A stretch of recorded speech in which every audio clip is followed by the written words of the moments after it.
Bonjour à tous, on se retrouve dans une nouvelle vidéo, toujours dans la continuité de psychologie du travail. Aujourd'hui, je vais vous parler du projet ergonomique.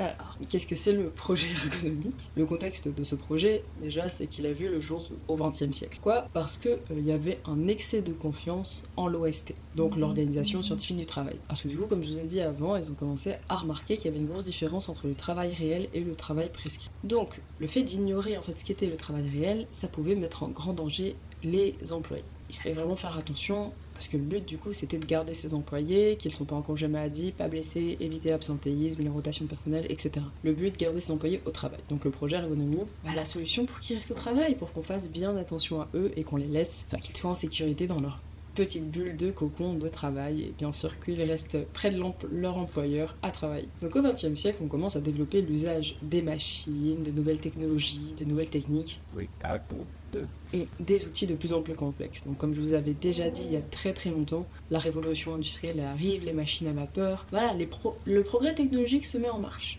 Il y avait une double finalité à ce projet ergonomique. La première finalité de ce projet, améliorer la condition du travailleur, c'est-à-dire sa santé et son travail, donc faire en sorte qu'il ne se mette pas en danger au travail, que sa santé elle reste nette, enfin pas nette, mais genre qu'il reste en bonne santé, comme je vous dis, pour rester au travail. Et améliorer la performance du système homme-machine, dans le sens qualité, fiabilité, etc. L'objectif de ce projet, c'est non pas d'adapter du coup le travailleur au travail, mais d'adapter le poste de travail au travailleur. Donc adapter le poste de travail à une personne moyenne. Mais il y a quand même un problème, c'est que tout le monde n'est pas dans la moyenne. La moyenne, bien sûr, ça représente beaucoup de gens de la population, mais il y a toujours des petites exceptions, en mode, moi par exemple, je fais 1m64. Je suis de taille moyenne pour une fille, et je crois que je suis dans les moyennes basses. Je crois que c'était ça. Il y a les moyennes hautes où c'est vers 1m70. Mais il y a aussi des filles qui mesurent plus d'1m70. Et elles, elles ne sont pas dans la moyenne. Mais du coup, imaginons qu'on adapte des postes de travail que aux gens de ma taille. Tous les gens plus petits que moi et tous les gens plus grands que moi, ça va pas le faire pour eux. Mais pour les gens de ma taille, ce sera nickel. Voilà, et vu que je suis dans la moyenne, moi c'est nickel. Mais pour les exceptions, ça va pas être chouette pour eux travailler et ça peut du coup dégrader leur santé et les mettre en danger. Ou de même que les hommes, imaginons que la taille moyenne des hommes, souvent on a en tête, en tout cas autour de moi, tout ce qu'il y a en tête c'est souvent 1m70. 1m80, vous voyez, genre dans ces zones-là. Si on part du principe que c'est ça, les tailles moyennes chez les hommes, et bien tous ceux en dessous, tous ceux au-dessus ne vont pas pouvoir travailler correctement, alors vont se mettre en danger au niveau de leur santé. Et si, imaginons, ils étaient dans ces usines, eh bien, ils allaient du coup se mettre en danger, se blesser, et on retourne vers l'absentéisme, rotation de travailleurs, etc. Voilà. Maintenant, en tout cas, on fait des trucs qui sont plus adaptables, mais à l'époque, en tout cas, c'était ça. Donc tout était adapté à la moyenne.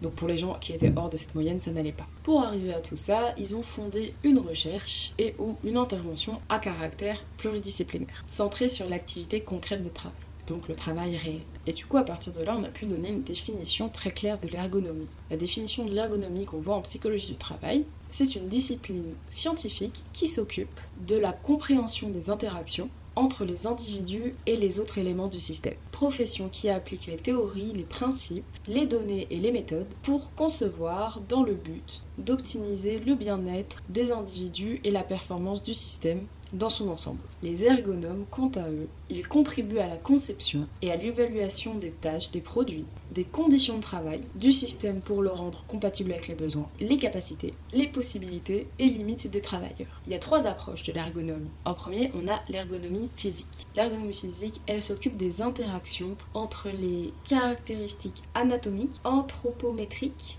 physiologiques et biomécaniques, ainsi que l'activité physique des individus. Le but de l'ergonomie physique, c'est donc qu'elle soit adaptée aux caractéristiques physiques de l'individu. Donc tout ce qui concerne le poste de travail. Donc la démarche, les gestes, les postures de travail, les conditions de travail, enfin tout ce qui va être lié au travail physique. Donc même une personne qui va être à un bureau, en clair la manière dont son bureau est positionné, donc la hauteur du bureau, le siège qu'elle va avoir, comment elle va se tenir sur son siège.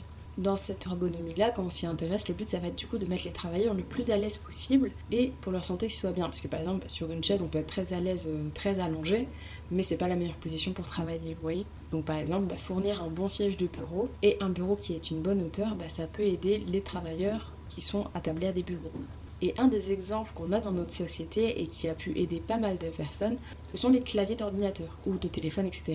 Mais si vous avez jamais remarqué, on a des claviers AZERTY et QWERTY. Ces 2 sortes de claviers, elles ont été réalisées en fait parce qu'ils ont remarqué que vu que les langues étaient différentes, on n'employait pas tout le temps les mêmes lettres. Donc les mouvements sur le clavier pouvaient déranger en fait les dactylos. Donc on a créé 2 claviers différents en fonction de la façon dont les gens écrivaient, parce que le but c'était de favoriser l'utilisation de ces 10 doigts. Enfin, je sais pas si vous avez déjà fait de la dactylographie, mais c'est taper vraiment avec ces 10 doigts.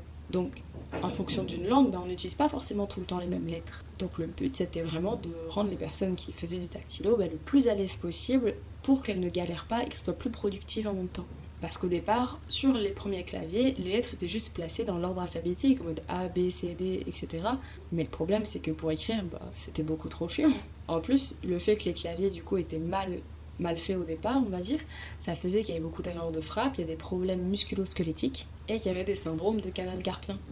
Après, on a réadapté les claviers pour faire en sorte que ce soit plus ergonomique pour taper dessus. Maintenant, même sur les téléphones, vous pouvez souvent passer d'un clavier à l'autre. Enfin, moi, quand je change la langue, mon clavier, du coup, change de positionnement des lettres. Et aussi, un des autres trucs qu'ils ont réalisé, c'est que, comme je vous ai dit, tout était adapté à la moyenne. Et donc, les claviers d'ordinateur sont adaptés aux hommes moyens. Voilà, donc leur taille a été faite pour ça. Le problème, c'est que ça ne va pas avec tout le monde. Comme par exemple, les femmes, on a des mains légèrement plus petites que celles des hommes. Donc ce qui fait qu'on n'a pas non plus la même longueur de doigts, etc. Même si il y a toujours des différences individuelles. Par exemple, je sais que les pianistes, ils ont souvent des longs doigts. Apparemment, on dit ça. Genre si les pianistes ont des longs doigts, et c'est très pratique pour eux pour jouer du coup, et pour du coup nos différences de mains, ça a été à peu près pareil. On a tous des différentes tailles de mains, mais que de ce que j'ai compris, entre les hommes et les femmes, on a déjà genre en mode leurs mains, eux, sont un peu plus grandes que celles des femmes. Après, il y a toujours des exceptions comme je vous ai dit. On part sur un autre sujet là, c'est pas grave, mais c'est juste pour que vous voyez bien où je veux en venir. Voilà pour l'ergonomie physique. Ensuite, on a l'ergonomie organisationnelle.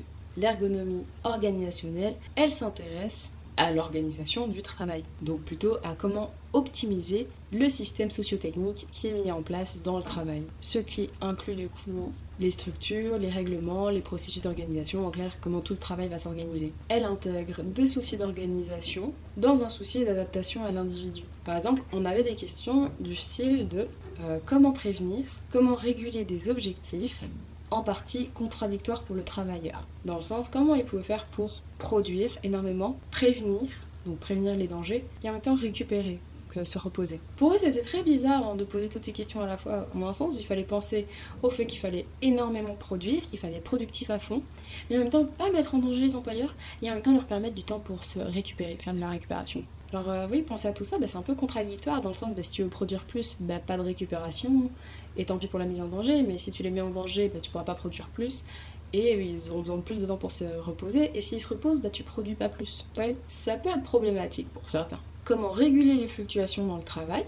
Donc par exemple tout ce qui est surcharge de travail, est-ce qu'il faut travailler le jour, est-ce qu'il faut travailler la nuit, est-ce qu'on peut faire travailler les employés les deux. Voilà. Comment réguler les interactions entre les travailleurs, est-ce que c'est mieux de changer une personne de chaque équipe pour qu'elle aille se reposer, ou on change toutes les équipes d'un coup, est-ce qu'on regarde leur endurance, est-ce qu'on les laisse bien s'entendre, est-ce qu'on essaye de mettre une atmosphère un peu plus amicale ou pas, mais toutes ces questions-là entre les travailleurs, comment ça se passait. Et comment réguler les dysfonctionnements, donc les incidents, les accidents, etc. Comment on pouvait réguler tout ça? Parce que un accident c'est imprévisible, donc comment tu peux réguler ton accident? La dernière sorte d'ergonomie, c'est l'ergonomie cognitive. L'ergonomie cognitive, elle met l'accent sur les processus internes mentaux, la manière dont l'opérateur se représente la situation, ses opérations mentales et croyances qu'il commence à développer dans sa tête, ou qu'il avait déjà avant, les intentions et les buts auxquels il répond. Et c'est là que du coup est apparu le développement du concept de charge mentale. Donc, en clair, la personne, elle avait déjà de la charge au fait qu'elle devait accomplir son travail. Et peu importe le travail qu'elle faisait, en fait, mentalement, ça lui prenait de l'énergie, ça lui coûtait quelque chose. Et avoir cette charge en tête, ça avait toujours un coût pour l'opérateur, donc pour la personne qui effectuait le travail. Donc le but de cette ergonomie-là, en fait, c'est d'adapter au mieux le poste de travail afin que ça ne prenne pas énormément d'énergie mentale à la personne. Il fallait que le travail soit le plus adapté possible à la cognition humaine. Donc la cognition humaine, on va dire, c'est nos capacités psychiques. Parce que si on avait une charge mentale trop importante, c'est ce qui nous dirigeait lentement vers un burn-out. C'est toujours le cas actuel. Si la charge mentale est de plus en plus importante, de plus en plus immense, on va pas la supporter longtemps. C'est comme si vous mettiez sur une planche de bois, une planche de bois, elle est là, elle est entre deux choses qui la tiennent. Vous mettez petit à petit toujours des trucs au centre, de plus en plus lourd, un jour la planche va craquer. Et notre esprit, c'est à peu près la même chose. Certes, on peut avoir des trucs qui vont venir en dessous soutenir notre esprit, mais à un moment donné, si on le surcharge trop, si on va au-delà de nos capacités cognitives, on peut risquer de se briser et c'est là qu'on va vers un burn-out, dépression, etc. Et ça peut être très dur en plus de s'en relever. C'est comme une planche, une fois qu'elle est brisée, vous pouvez la recoller. Vous pouvez mettre de la colle, vous pouvez la rassembler. Il y aura toujours des petits morceaux qui ont disparu. Il y aura cette fissure qui sera toujours là. Vous pouvez repeindre dessus, vous pouvez toujours mettre des choses, mais la fissure à l'intérieur, elle sera toujours là. La cognition mentale, c'est quelque chose de très important, et donc l'ergonomie de la cognition mentale, je trouve, c'est super important, parce qu'autant physique, on peut se mettre en danger physiquement, ce qui est tout à fait dangereux. L'organisation, clairement, ça peut juste nous avantager à ce que le fixe soit beaucoup mieux organisé, mais le mental, c'est quelque chose qui, c'est pas comme une partie de notre corps qui va se casser et qui va se reconstruire, et voilà. Parce qu'on a quand même beaucoup de parties de notre corps qui peuvent se briser et se reconstruire. Genre le nombre de gens qui ont eu des trucs cassés et qui vont tout à fait bien. Le mental, c'est très résistant d'un sens, mais c'est très fragile aussi. Et dès qu'il a atteint sa limite, une fois qu'il est brisé, ça va être très dur de le réparer. Comme je vous ai dit, il y aura toujours ces petites fissures qui sont toujours là. Et d'où le travail des psys et tout ça. Vous voyez, on en revient sur la même chose. Enfin voilà, c'est un petit aparté pour vous dire à quel point la cognition mentale, moi je la trouve super importante. Enfin, en tout cas, l'ergonomie de cognition mentale. C'est fou qu'on se dise ça quand même à cette époque-là. Bon, certes, on était au XXe siècle, mais fou quand même qu'on s'est déjà dit ça à ce moment-là. Dire faut qu'on fasse gaffe au mental. Même s'ils ne se le sont pas dit direct, ils se sont dit le mental c'est important. Si nos employés n'ont pas le mental, ils vont pas tenir. Voilà, petite pensée en mode sympathique. Du coup, de là, par exemple pour l'ergonomie mentale, il y a un petit exemple qui est super drôle. Allez, donc qui est par exemple avec Word. Prenez Word, vous avez une page blanche en mode c'est une feuille. Et au tout départ, ils se sont posé la question comment faire pour que les utilisateurs utilisent ces ordinateurs sans en avoir au tout début, vraiment au tout début. Parce que bien sûr, la nouvelle technologie, ça fait un peu peur aux gens. Et du coup, ils se sont dit comment on peut faire pour qu'ils n'aient pas peur. Parce qu'ils avaient fait des tests et au départ, ils avaient mis... Au départ, il y avait juste un écran blanc sans limite. Genre juste tout était blanc et on pouvait... il n'y avait pas de marge. Et les gens n'utilisaient pas ça parce que, en un sens, ils trouvaient ça bizarre, ça les effrayait un peu, qu'il n'y ait pas des limites d'une feuille. En mode, c'est où le commencement, c'est où la fin. Et puis d'un coup, quelqu'un s'est dit, et si on mettait comme dans une feuille papier? Et à partir de là, les gens ont commencé à l'utiliser parce que ça leur paraissait familier, ça leur faisait pas peur du tout. Et donc, ils ont commencé à utiliser des systèmes comme Word, Page, etc. Donc voilà, peut-être qu'aujourd'hui on se dit moins ça, que ça nous effraie beaucoup moins du fait de ne pas avoir de limite. Même si personnellement sur Word, j'adore juste avoir ma feuille A4. Moi c'est nickel ça. J'aime pas quand il y a une double feuille ou que oui, il n'y a pas de limite, je n'aime pas ça. Donc peut-être qu'il y a des gens ça dérange pas. Moi je suis partie des gens que ça dérange. Et je sais pas, j'aime bien savoir où ça commence, où ça finit, où va être mon alinéa. Et même pour savoir à quoi ça va ressembler quand ça va être imprimé. Mais genre juste ça, je trouve ça fou qu'on ait pensé au mental d'un employé, mais juste au niveau d'une feuille.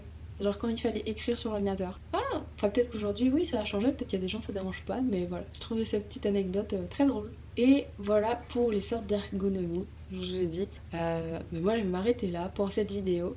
Et c'est la fin du chapitre 3 qui était très court. Je vous propose de se retrouver dans une prochaine vidéo. Et moi je vous dis à bientôt. Salut!